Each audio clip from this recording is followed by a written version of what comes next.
All right, what's up guys? Today we are checking out the Friday Fever, and this has been a paddle that a ton of you guys have been asking about, and rightfully so.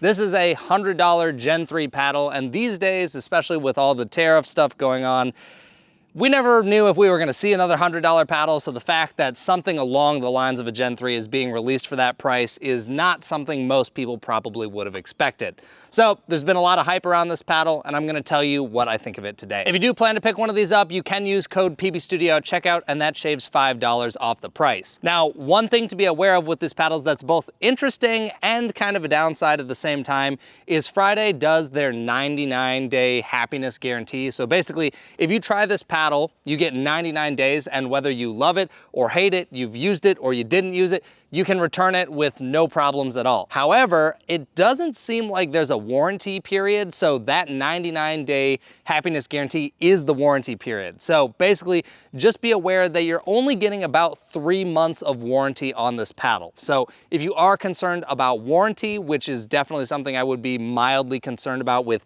any Gen 3 paddle, just know that you're not getting a very long one on this paddle. These days, there are a lot of paddles that are going to 6 months to a year on warranty, but I suppose at $100, I don't know that you can really expect much more of a greater warranty. So just keep that in mind. And as always, the specs will be on screen while we're talking about this paddle, just so we can save some time from having to talk about all of the specs at once. So if you're listening to this, just know that you're gonna have to turn the video on to see the specs if you want to know more about those. So let's talk about how this paddle plays. I think the paddle plays very well. However, the biggest thing I would say is that since this is being pitched as like a Gen 3 paddle, which these days Gen 3 is kind of synonymous with power, I think people kind of need to reshape their expectations with this paddle, because I would definitely not call this paddle a power paddle. I would probably call this all court at best.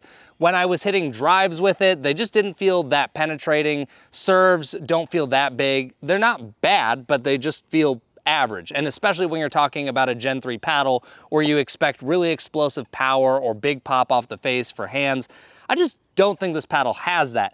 But what it does gain in sacrifice of that is much better control than a lot of the Gen 3 paddles out there. So whether it was dinking or resetting in the mid-court, those shots all felt very easy and comfortable. But if you were hoping to pick this up because you wanted it to be an easy Pro 4 replacement for significantly less money, I really don't think this fills that. But the other thing about this paddle is that the swing weight on it is very low. So on my units, they were 110, which gives you a lot of room to be able to customize this paddle. So on our second unit, while we were playtesting it, I ended up putting 12 grams on the paddle just above the bottom corner.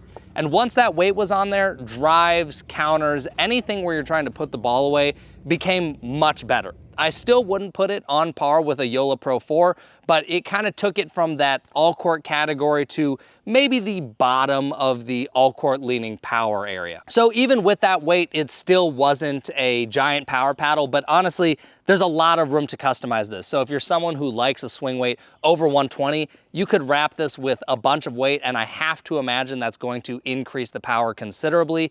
And I have also heard that this paddle does have a break-in. Since this is just a first impressions video, I don't know exactly where this paddle is gonna end up, but most Gen 3 paddles do end up having one. So if you factor in that you hit it for a couple weeks and you add weight, it might start creeping into the power category after all of that. So just keep it in mind. Now, if you are gonna leave it stock, that does just mean this is going to be a very fast paddle in the hand, especially for an elongated paddle. And I think that's gonna be one of the draws of this paddle is, you know, most elongated paddles probably hover about 118 to 120. So this being 8 to 10 points lighter in swing weight for an elongated paddle could be extremely appealing for a lot of people. So if I'm comparing this against other $100 paddles like the Vatic Prism Flash or the 11624 Jelly Bean, I think this is a nice upgrade in terms of pop and power, because those are all control paddles, and that's generally where these cheaper paddles have been. So I think that is what you're gonna find is a nice upgrade for the Fever over some of the other budget options out there. Now, in terms of feel, I do think it kind of has that Gen 3-esque feel where it kind of pockets the ball a little bit, but I would say less so than some of the other paddles out there. So if you're comparing it to a Pro 4, it really kind of feels like it sinks in and kind of rockets off.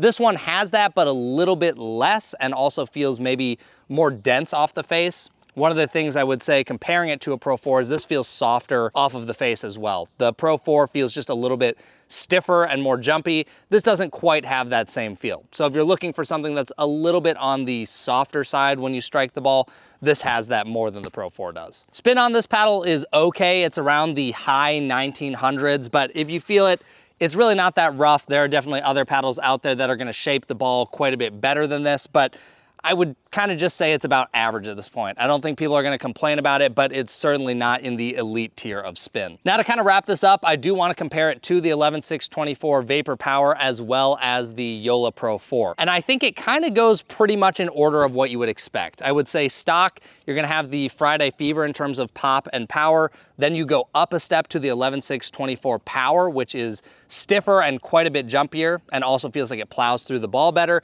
And then all the way at the top of power, you're going to have the Yola Pro 4, which is going to be the king of pop at the net, and even at the baseline is going to hit very hard. So those are kind of the order I would place them in, and the 11624 Power Series would end up being the stiffest, then followed by the Pro 4, and then softest would be the Friday Fever. All right, really quick, let's talk about the sweet spot. So stock, I would say it's fine. Honestly, for an elongated paddle, I really never had any complaints, but once I threw the 12 grams on, there was a noticeable bump in the twist weight, which did make the paddle feel a lot more stable, especially when I was going for a block or a reset. It just felt like the paddle was resisting the ball a lot more than when it was stock, which kind of makes sense. This is a pretty low swing weight paddle and the twist weight's not all that high, so obviously adding 12 grams is going to make a pretty significant difference. So I'd say sweet spot, about average, and then once you add some weight on it, I'd put it about above average. So to wrap things up, I would say that this is a great paddle for the price. If you are someone that's shopping for a paddle in the $100 price range and you don't really want a control paddle,